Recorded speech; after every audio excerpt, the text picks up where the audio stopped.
เอาย่างก็ได้ติเฮ้ยย่างก็ได้บ่ย่างได้บ่เอามาย่างมาเลยย่างมาเลยย่างมาเลยมาเลยเฮียนย่างได้บ่นึงแปลงได้ก็คือบุญหลอดบ่ได้เด้เนาะปีกายนี่มานี่ยังได้เท่าใดได้จักเดือนกว่าปีกายนี่ปีก้อนนี้ได้ตอนทำมาหันได้เป็นฝั่งลาวเนาะด่านท้องถิ่นสารคามโอเคสำเร็จแล้วบาดนี้เกียมเดินทางเนาะข้ามไปฟังประเทศไทยเฮาก็ถือว่าขอกดเด้ขอกดเด้โอ้พี่น้องดีใจเนาะไม่งั้นจะแตกกันมากเกือบบ่ทันสบายดีลุงเด้สบายดีลุงสบายดีโรงเรียนปอดบักใหญ่พี่น้องโทคือโรงพยาบาลโรงเรียนบักใหญ่พุ่นมาถึงแล้ววาสนาสักอบรีดวาสนาสักอบรีดคือว่ามันซื้อบ้านบ่แม่นเนาะก็ถือว่าฮับซักฮับอบฮับรีดเครื่องคือเก่าพี่น้องเอ้ยมาวันนี้พวกเราก็ได้มีโอกาสได้มาถึงความฮักความแพงคือเก่าฮักแพงกันบัดขึ้นบ้านน้องแล้วน้องก็สิได้มาฮับคือน้องว่าหั่นแหละเนาะน้องบ่บอกนะน้อง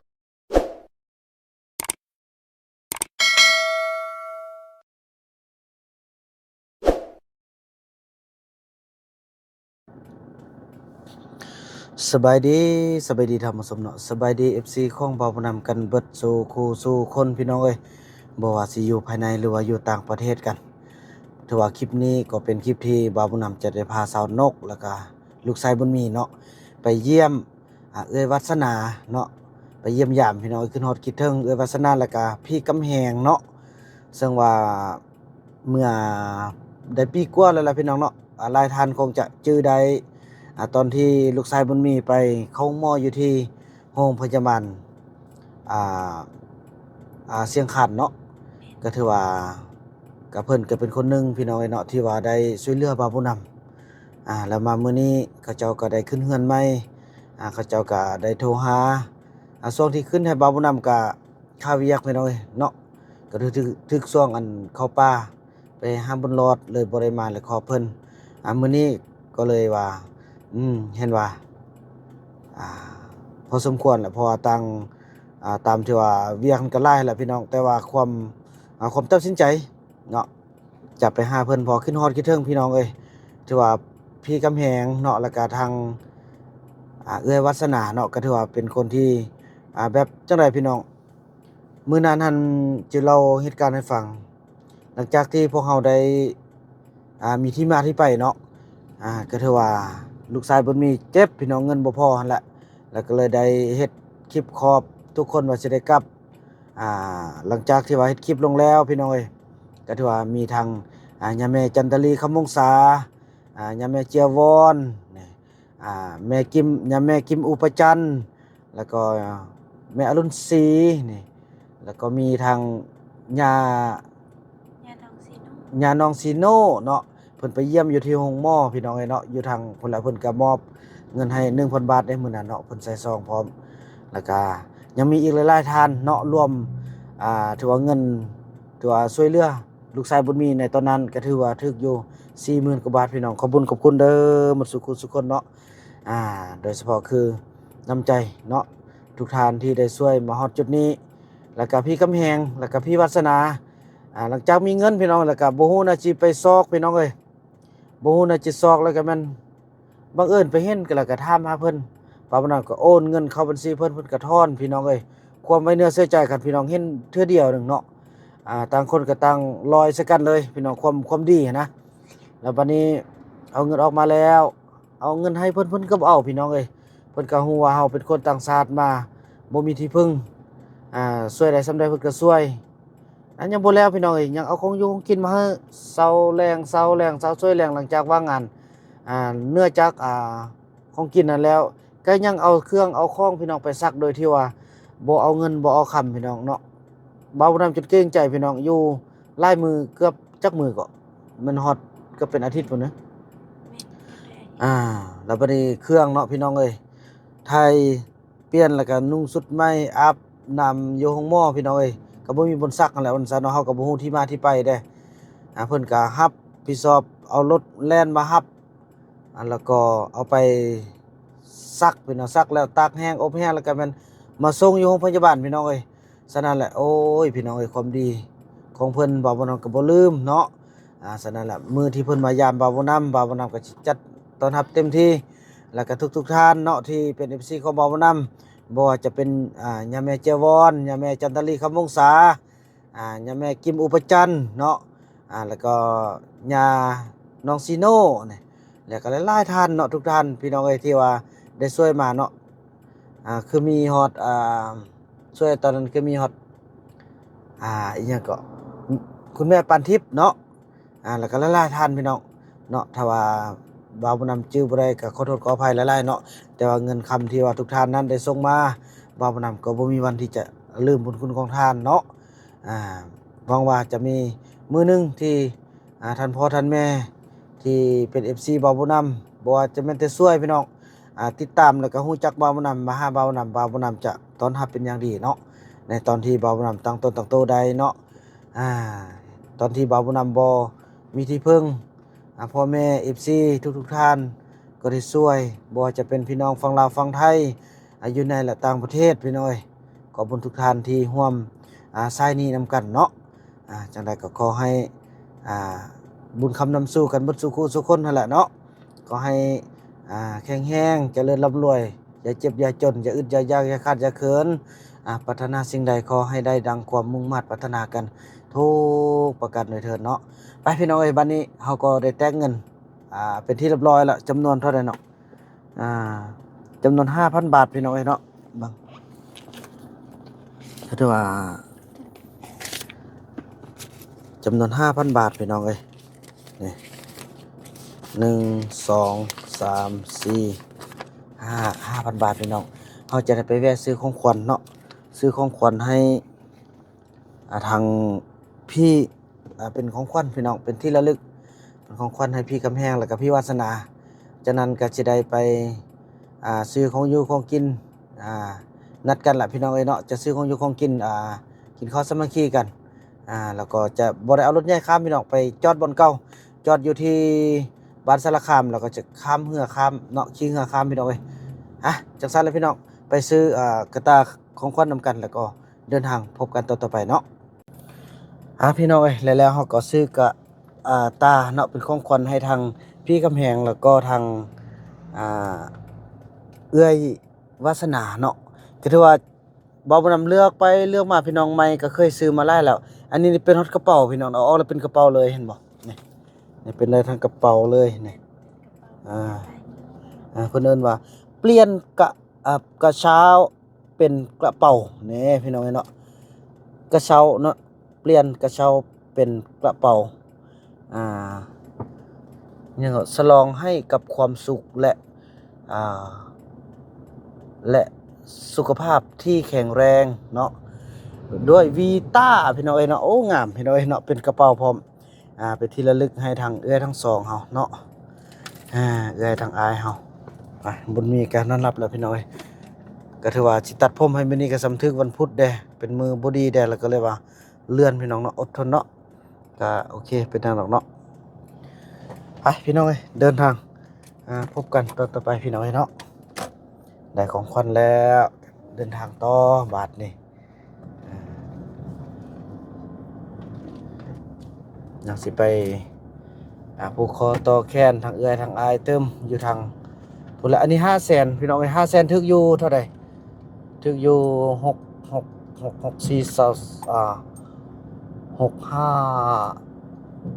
เท่าใดวะ800ไปเนาะ800ไปกว่าบาทพี่น้องเนาะกระตานี่เป็นของขวัญไปจังซั่นแหละพี่น้องเอ้ยเพราะว่าสร้างความรักความแพงความไมตรีจิตระหว่าง2ครอบครัว2แผ่นดิน2ประเทศไอ้น้องพี่น้องเอ้ยเนาะหักแพงกันบ้านพี่เมืองน้องเนาะพี่น้องเนาะเดินทางพบกันตอนต่อไปบาดนี้พี่น้องเอ้ยฮอดบอนนี้เนาะก็ถือเป็น เนาะ3แยก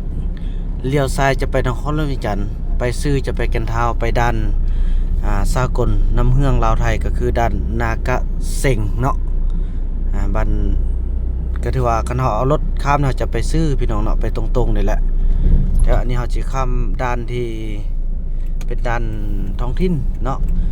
จะบ่ได้ใส่พาสปอร์ตพี่น้องจะได้ใส่เป็นใบขาวเนาะจะใส่สมุนครัวพี่น้องเนาะนี่อาจจะเลี้ยวซ้ายนี่พี่น้องเอ้ยเลี้ยวซ้ายไปซื้อแล้วมันข้ามด้านสากลน้ำเฮืองไปซ้ายนี่มุ่งหน้าไปทางนครหลวงเวียงจันทน์เนาะแล้วไปฮอดสารคามฮอด4แยกเมืองแมดไปหานครหลวงเวียงจันทน์กับสารคามเฮาจะเลี้ยวขวาเข้ามา5แคมป์น้ำคลองคือเก่าพี่น้องเอ้ยเนาะพอเป็นด่านแล้วเขาก็จะข้ามน้ำโขงนี่แหละข้ามกลับขึ้นมาเป็นฝั่งไทยคือเก่าพี่น้องเนาะ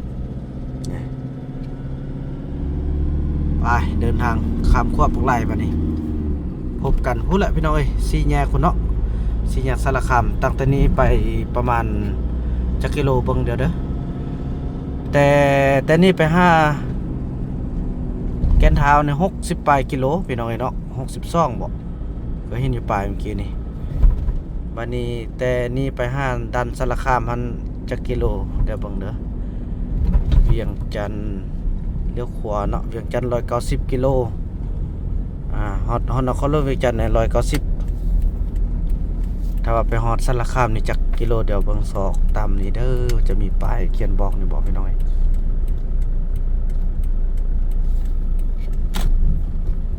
โบเห็นเนาะ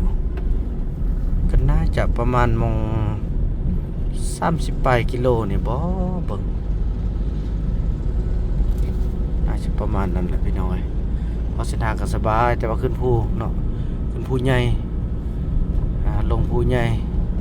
แต่ว่าสะดวกนั่นนี่แหละพี่น้องอันนี้ก็สิเป็นเส้นทางร่วมมือการพัฒนาระหว่างลาวไทยได้พี่น้องเห็นป้ายเมื่อกี้เนาะจังซั่นพี่น้องพอดีไอ้กำแหงโทรหาเนาะว่าฮอดใช้แล้วเพิ่นก็อวยพรในการเดินทางเนาะให้ตลอดปลอดภัยเราเจอกันเพิ่นก็ว่าพี่น้องเนาะจังซั่นแหละเดินทางกันเนาะถือว่าเดินทางมาฮอด4แยกแล้วพี่น้องไอ้เนาะก็ถือว่าเลี้ยวซ้ายจะเป็นเมืองแมด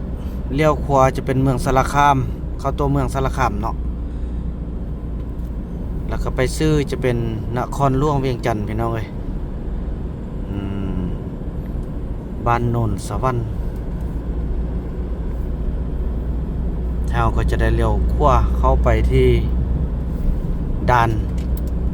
เนาะ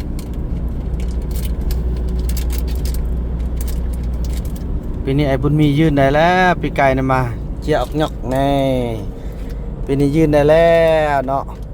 เสียทีแต่เดียวบ่ได้ตัดผมไว้พี่น้องเอาไว้นำพอเท่าไม่เท่าเนาะเพิ่นก็คือว่าอะไรพี่น้องอยู่บ้านนั้นมันบ่มีบ่อนตัดนะพี่น้องเอ้ยนี่เลี้ยวซ้ายเมืองแมดเนาะ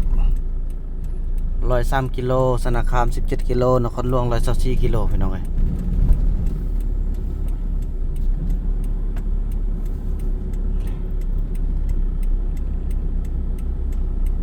นี่4แยกเนาะก็สิเข้ามานี่พี่น้องเอ้ย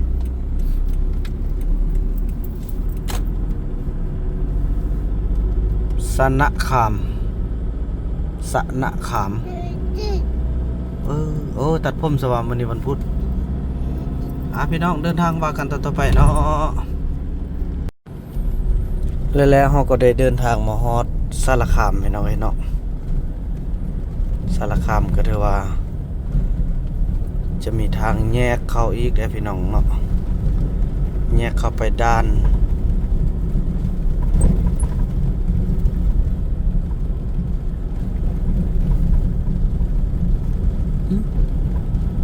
อยู่คิดได้นี่ดิฮอดแล้วสารคามพิมพ์บ่แม่นเถอะ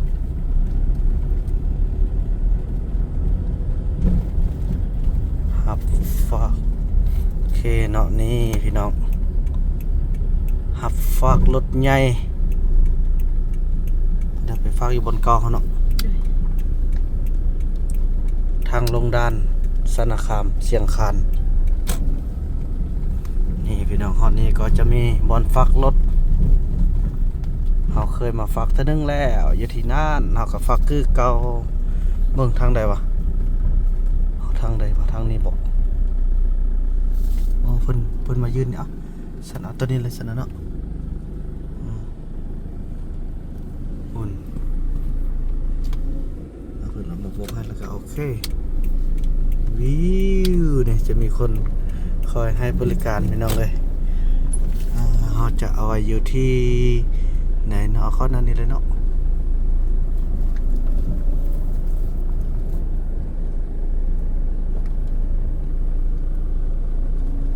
โอเคจะมีซ่องมาซ่องมันเรียบร้อยไอ้บุญมีหอดแล้วเย้ไปจะได้เอาปักจะโลอยู่ โอ้ยจะดีผมอยู่นะไอ้บริตัดเนาะไปเขียนอันชำระเงินฝากว่าจะเท่าใดนะพี่น้องเนาะแล้วก็จะเตรียมเครื่องอย่างต่างเนาะโอ้ดูฝากไปในจักคืนนึงเพราะว่าเขาจะได้พักคืนนึงเด้อพี่น้องเด้อเนาะได้พักคืนนึงใส่ซักมาอยู่ใส่บอกเตรียมเครื่องแป๊บนึงก่อนพี่น้องเนาะเตรียมเครื่องแป๊บนึงแล้วก็ว่ากันพี่น้องโอเคเรียบร้อยพี่น้องเนาะอันนี้เอาเงินไว้ก็ถือว่าทึกอยู่ค่าฟักคืนละ150 บาทพี่น้องเนาะ150 บาท1คืนถ้าว่าเป็นเงินกีบกัน1 เส้นกีบพี่น้องเนาะบัดนี้พอเฮากับสิเกียมเดินทางว่ากันต่อไปพี่น้องฝากไว้นี่แล้วเนาะไปบาทนี้อันนี้เฮาก็จะไว้ในรถนี้บัดมาปลดออกมันระบบเครื่องนะโอเคเดินทางกลับก็เดินทางไปเที่ยวก่อนโดยเข้าใจ1 คืนเนาะพี่น้องเนาะนี่เอาย่างกันได้ตีย่างกันได้บ่ย่างได้บ่เอามาย่างมาเลยย่างมาเลยเฮียนย่างได้บ่นึงแปลงได้กระคือบุญหลอดบ่ได้เนาะปีกายนี่มานี่ยังได้เท่าใดได้จักเดือนกว่าปีกายนี่ปีก้อนนี้ได้ตอนทำมาหันได้5 เดือนกับ5 เดือน5 เดือนปลายเนาะแล้วตอนนี้ได้อยู่บัตรกลับได้6 เดือนครับ3 มื้อบัตรกลับ6 เดือน3 มื้อมื้อนี้1 ปีกับ8-9 เดือนมาเท่าไหร่ก็1 ปีกับ10 เดือนปลาย1 ปีกับ10 เดือนปลายพี่น้องเอ้ยเนาะเกือบฮอด2 ปีแล้วนี่ไปบาทนี่1 ปีกับ15 มื้อคือว่าย่างบ่คันบ่อึดอย่างตลอดติมันได้บุญมีเป็นจะได้บุญมีย่างได้เนาะโอ้เป็นย่ามาแล้ว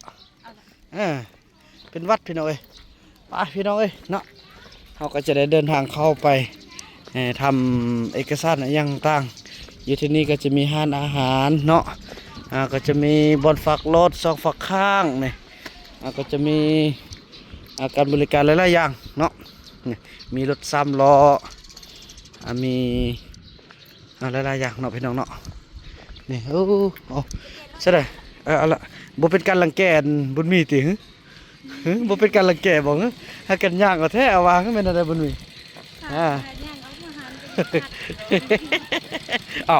ย่างคัดอันนั้นไปเฮียนย่างเด้ฟังได้ไล่คือติ๊กเลยไปบังรถเด้อไปเข้ามานี่เลยพี่น้องเนาะเขาจะเข้ามาทางนี้เนาะพี่น้องเนาะอยู่ทางข้างนี่ก็จะมีการบริการรถ3 ล้อเนาะอย่างต่างพี่น้องเขาก็จะเข้าไปเฮ็ดบัตรอยู่ที่นี่แม่นบอกห้องนี้เนาะเขาเคยไปนะเนาะเกี้ยวอย่ามือคัดจะนี่วะ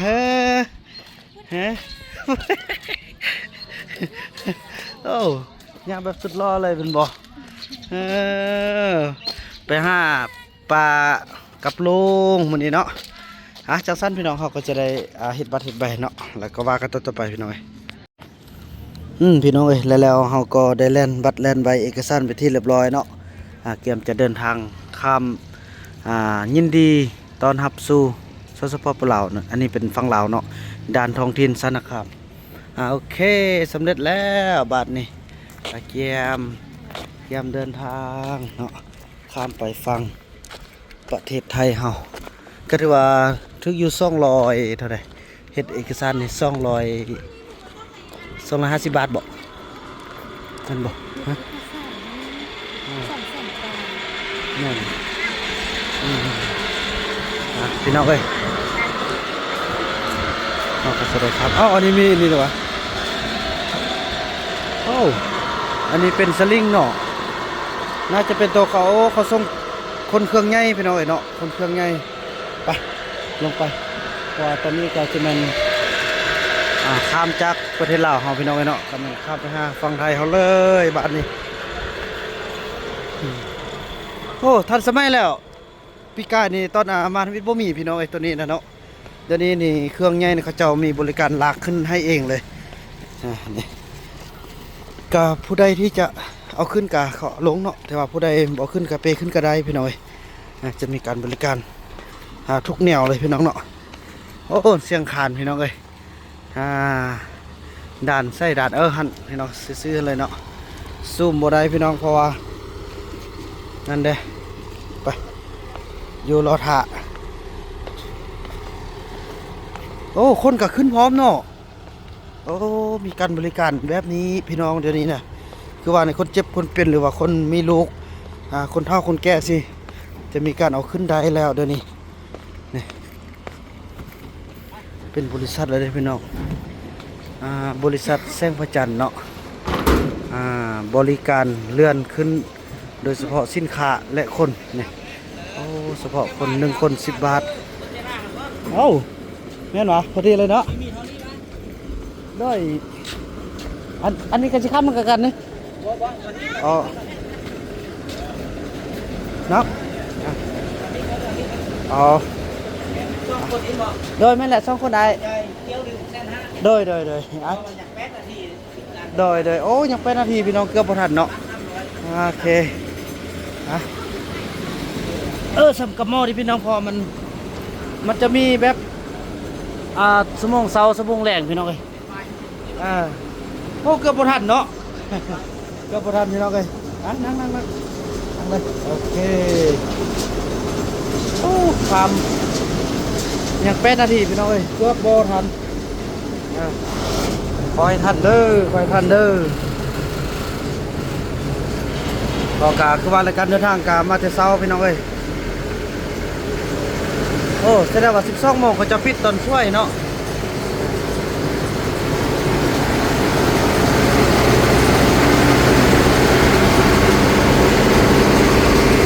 เย้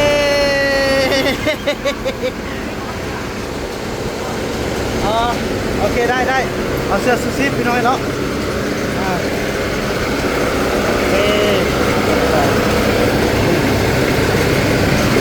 จะมีเสื้อซูซิปพี่น้องเอ้ยแก้มเบิ่งบ่าวมันนำจิก็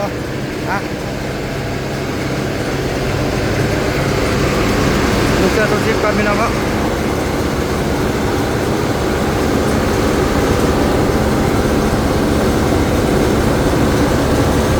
โอ้บอกกันเลย ขอให้ปลอดภัยเด้อเฝ้าได้พี่น้องเอ้ยเพราะปกตินี่เพิ่นก็จะให้ใส่เสื้อชูชีพอันนี้ยัง5 นาทีเนาะขอให้สิ่งศักดิ์สิทธิ์เนาะปกป้องรักษาพี่น้องเอ้ยสบายดี FC ฝั่งไทยเนาะสบายดีFC ทางเชียงคานเฮาเนาะเย็นดีขนาดพี่น้องลมเย็นเซยเลยจะได้แอร์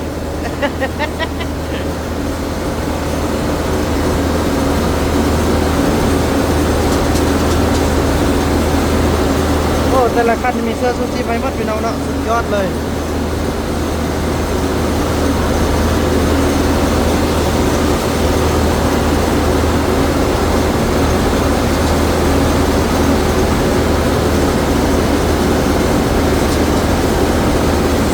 คนละ50,000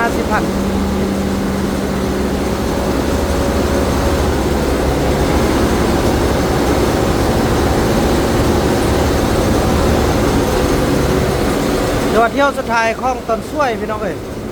ตอนเที่ยงเนาะ เ ที่ยวสุดท้ายของตอนเที่ยงมื้อนี้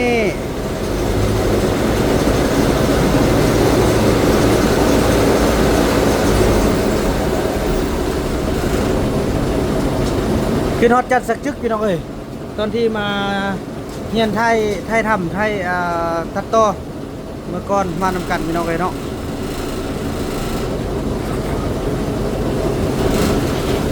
ตอนนี้แล้วพี่น้องเอ้ยทางขึ้นเฮาเนาะเตรียมเครื่องกันพี่น้องเอ้ยเตรียมเครื่องแล้วก็เดินทางเอาพี่โอ้ตกใจมันขึ้นมาบ่ได้เอาเครื่องมาตกใจ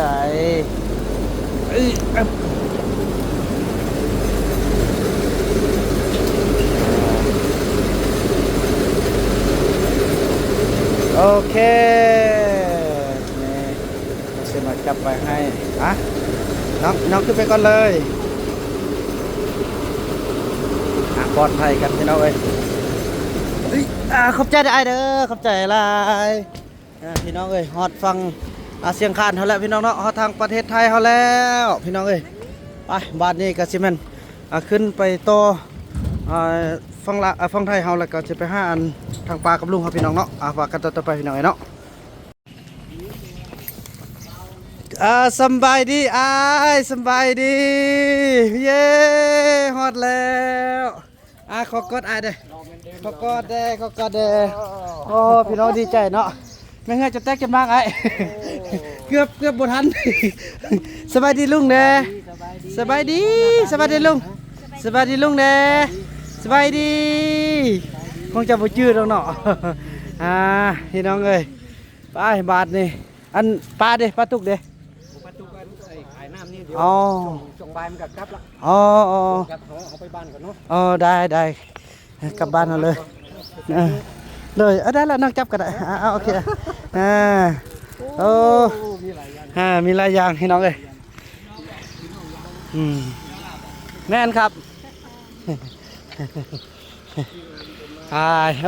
ขึ้นฮอด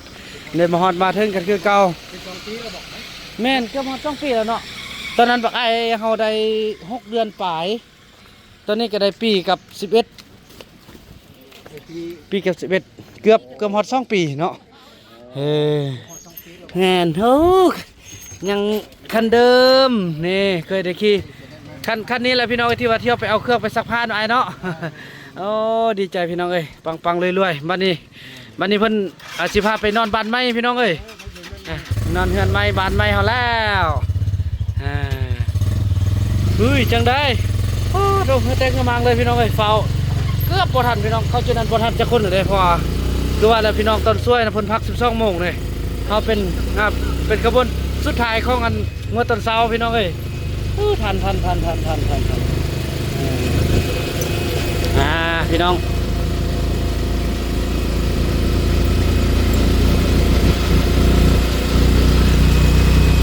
ฮอดเห็นแล้วบาทนี่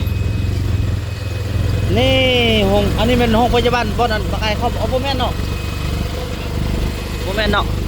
โรงเรียนปอดบักใหญ่พี่น้องโทคือโรงพยาบาลโรงเรียนบักใหญ่คุณสุดยอดเลยนี่โรงเรียนบ้านเพิ่นคุณพี่ตุ๊กขายน้ำอยู่ในโรงเรียนนี้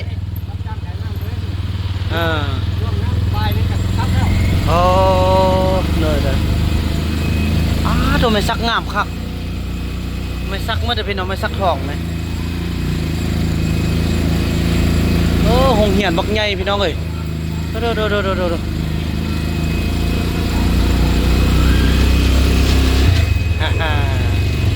อ้ดูนี่หน่อย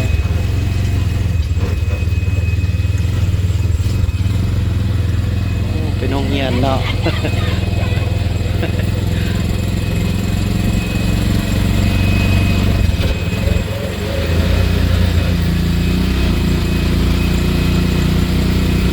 นี่เป็นโรงเรียนบักใหญ่พี่น้องบุสุดปานในโรงเรียนนี่ห้องพยาบาลจื้อแล้วเนาะอยู่ใกล้ๆโรงพยาบาลใกล้ๆโรงพยาบาลเฮาเองพยาบา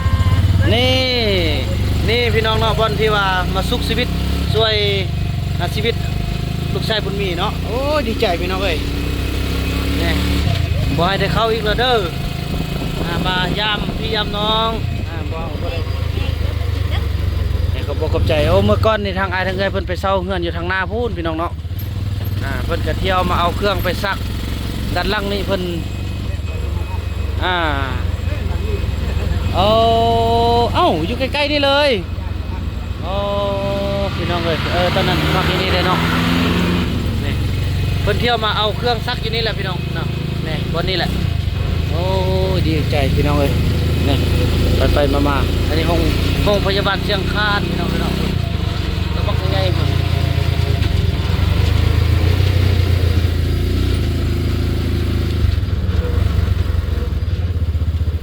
โอ้อยู่ใกล้ๆนี่เนาะนี่ใกล้ๆนี่พี่น้องเอ้ยบ้านเพิ่นก็มีห้องมีเฮือนเป็นของตัวเองแล้วนะตอนนี้ปีก่อนตอนมาทำอิฐเศร้าพี่น้องเอ้ยนี่ได้อัปเดตทาง Facebook เห็นทาง Facebook แล้วว้าวสวยมากเลยบ้านใหม่นี่รถคันใหม่เอ้ารถคือไรคันแท้ไอ้มี2คันอันนี้คันเท่าไหร่นี่อันนี้ไว้สินค้าโอ้เวลาส่งค่าส่งของส่งอะไรเป็น3 คันสุดยอดพี่น้องมาถึงแล้วบัดนี้มาถึงละไปลงเลยให้บุญมีลงเลยบัดอันพี่ตุกมาก่อนเนาะจึงเฮ็ดพิธีมอบกันของขวัญกอดไรเดอร์โอ้มีเพลงพี่น้องเอ้ยเนาะจะได้ใส่เพลงประกอบนั่นนึงก่อนเย้มาถึงแล้ววาสนาสักอบรีดวาสนาสักอบรีดคือว่ามันซื้อบ้านบ่แม่นเนาะก็ถือว่าฮับซักฮับอบฮับรีดเครื่องคือเก่าพี่น้องเอ้ยเธอนี่มาฮอดมาถึงที่พักแล้วพี่น้องเอ้ยดีใจน้ำอายน้ำเอื้อยเนาะมีห้องมีเฮือนมีบ้านแล้วบ้านอยู่อันนั้นแท้อันนั้นทำเป็นตู้อยู่เนาะอยู่ใส่กับบอลเฮาไปพักตอนนั้นน่ะไปทางสกายวอล์กกันนะโอ้เลื่อนได้เนาะโอ้โหสุดยอดเลยคำคุณเด้อเงินใหม่ใส่เงินงามขอให้หังให้มีให้ร่ำให้รวยให้อบให้อุ่นขอให้สุ่มเย็นเนาะนี่พี่น้องเอ้ยมาฮอดกันแล้วเนยเย้สบายดีลุงเด้สบายดีลุงเด้วะยังบ่กล้าเด้อเนาะไปนอนอยู่นี่จะให้เปิดแอร์โอ้นี่พี่น้องเอ้ยเนาะ2 ตัวอันนี้ห้องนอนนั่นห้องเก็บของนี่ของมันหลายอันมันน้อยเลยดีใจห้องน้ำจะไปโอเคพี่น้องเอ้ยเนาะเนี่ยเพิ่งได้ขึ้นมาอยู่นี่แหละโอ้ยใช่ทุนหลายเล่นไม่หลายเถอะเมื่อก่อนเศร้าวันนี้บ่ได้เศร้าแล้วสบายใจแล้วเนาะไอ้เนาะในห้องน้ำก็โอ้ยทางนี้สวยงามพี่น้องเอ้ยอันนี้ห้องครัวบ่นี่โทนี่โทนี่พี่น้องเอ้ยอยู่กัน2 เท่าเลยเนี่ยมันหลงมาก็เลยเขาว่าอันนั้นได้เขาว่าคันบ้านหลังใดมีแมวลงมาน่ะคืออันแมวจ้อนบ่มีหยังก็มาจ้อนบ่แมวจ้อนมันมาอยู่นี่ตั้งหลายตัวนี่เอิ้นว่าแบบมาให้โศกก็เพิ่นว่ามันมาให้โศกเด้เท่าว่าเอื้อยเฮายังบ่ทันมาพี่น้องเฮาก็สิได้รอท่าอยู่นี่เนาะโอ้ตัวแมวใหญ่จังเลยนี่แมวน่ะงามเนาะโอ้ยพี่น้องเอ้ยเนาะถือว่าจังสั้นแหละพี่น้องคลิปนี้บ่าวตะกอนอยากจบคลิปกันเพียงส่ำนี้ก่อนมาถึงแล้วเนาะว่ากันในตอนต่อไปก็จะมีหลายอย่างที่ต้องได้มายามเนาะทุกท่านสบายดีได้ ไปลิ้นไปเที่ยวไส้เดียวที่ต่ำคลิปต่อไปว่าเฮาสิเฮ็ดมีกิจการหยังไดเนาะโอ้ตะยานให้มานี่ใหญ่แท้บ่โอ้โห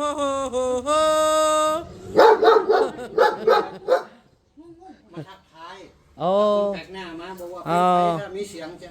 โอ้ เอาถ้าเอา สบายดีสวัสดี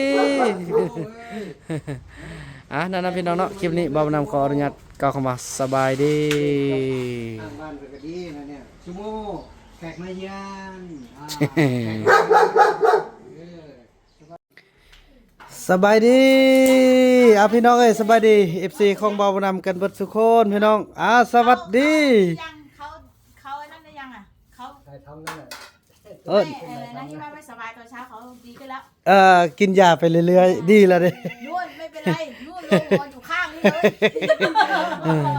โรงหัวอยู่ข้างนี่ไปเลย เอ้ยกินข้าวละ กินข้าวแล้วกินข้าวแล้วค่ะ ดีใจพี่น้องเอ้ยตุกเนาะมาฮอดแล้วเอ้ยวัฒนาเฮาเนาะนี่ทางไอเพิ่นก็ซื้อข้าวซื้อน้ำให้กิน หน้าโลเลย เกินมาตอนนั้น6เดือนกว่าเนาะ6 ขวบกว่าเนาะตอนนี้เกือบได้2 ปีแล้วพี่น้องเอ้ย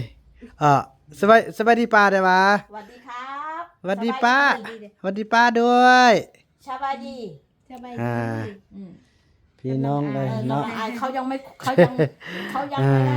ยังไม่คุ้นไง พี่น้องเอ้ยกินข้าวกินน้ำแล้วไปเอาแก้มมอบกระตาของขวัญให้ทางอายเนาะเบิ่งอัน มาเจอบ้านใหม่ป้ายังไม่เหมือนนู่นเลยนู่นไม่ใช่แล้วคุณนำทางคุณนอกคุณมีเนาะป้าอันพอดีพวกน้องจะมีอันของขวัญให้เด้อบ่มีหยังติดไม้ติดมือมามื้อนี้พี่น้องเอ้ยเนาะก็มีแต่ ขอบใจมากเลยโอ้จะได้ของฝากจากน้องบุญมีน้องบุญมีสักอันอ้ายเพิ่นไปใส่ละบางสิขอถ่ายรูปนำได้เนาะจ้าไปสบายดีจ้ามามื้อนี้ก็ได้ขึ้นบ้านใหม่ของอันทางเอ้ยวัฒนาหรือว่าไอ้ตุ๊กเขาพี่น้องเอ้ยแล้วก็ทางไอ้กำแหงเขาเนาะ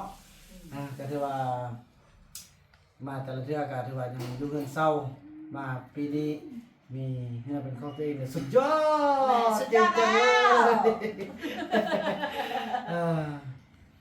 แล้วบ้านของคุณนำเสร็จแล้วบอกก็ 95% ละโอ้ใกล้จะเข้าไปอยู่แล้วเนาะก็ปีหน้าเด้อเวลาว่าคันกะว่าปีหน้าจะขึ้นละสิเดี๋ยวมารับเอาพี่ทั้งสองเด้แน่นอนไปแน่นอนไปให้พี่ข้ามไปที่ด้านนู้นแล้วน้องจะเอารถมารับเอามารับแบบนี้บ่รับไปวัดกำมากับมาส้มนี่ดีใจไหมมีบ้านที่อยู่ที่พอใจจะสร้างบ้านยุคนี้ยุคอะไรก็แพงไปหมดเนาะเอาตัวเองมีเงินนะดีแล้วนะก็สู้ไปจังซี่แล้วน้องก็ได้มีเงินดีแล้วน้องจะเป็นหาเงินเข้าทางป้าเสี่ยงแบบว่าเข้าปูเข้าป้าเสี่ยงมันหาเงินคนละอย่างกันหาเงินน้องเอ้ยมามอบนี่ให้ทางอายทางไกลมาเนาะบ่มียังเป็นของขวัญครับไอ้นั่นนี่เด้อน้องอันนี้นั่นพี่มานั่งเนี่ยพี่นั่นนี่นั่นนี่ก็ได้โอเคมาก็ถือว่ามื้อนี้เนาะพี่น้องเอ้ยถือว่าก็เป็นโอกาสดีที่บ่าวบุญนำและก็ทางซอนนกพร้อมด้วยลูกชายบุญมีเนาะก็ถือว่าได้มาเยี่ยมยามทางคือว่ามาคำคูณเฮือนใหม่ของทางเอื้อยทางอายเพิ่นแต่จริงแล้วเพิ่นก็ขึ้นตั้งแต่หลายอาทิตย์แล้วเนาะวันที่30แล้วตั้งแต่วันที่30เดือน1เนาะก็ถือว่ามามื้อนี้พวกเราก็ได้มีโอกาสได้มาถึงความฮักความแพงคือเก่าฮักแพงกันบัดขึ้นบ้านน้องแล้วน้องก็สิได้มารับคือน้องว่าหั่นแหละเนาะน้องบอกน้องเอฟซีน่ะมาบอกคนได้เอาเนาะนี่น่ะเด้อเอาไปมาเป็นไงล่ะมันเป็นหยังเอาวางเลยเอามาให้ปลาดูนะจับปลาดูนะเด้อบุญมีที่เรียกว่าโอ้ยอย่าบอกซับเอาซับนี่มอมนั่นอย่าบอกซับให้เขาเชื่อกันเด้อ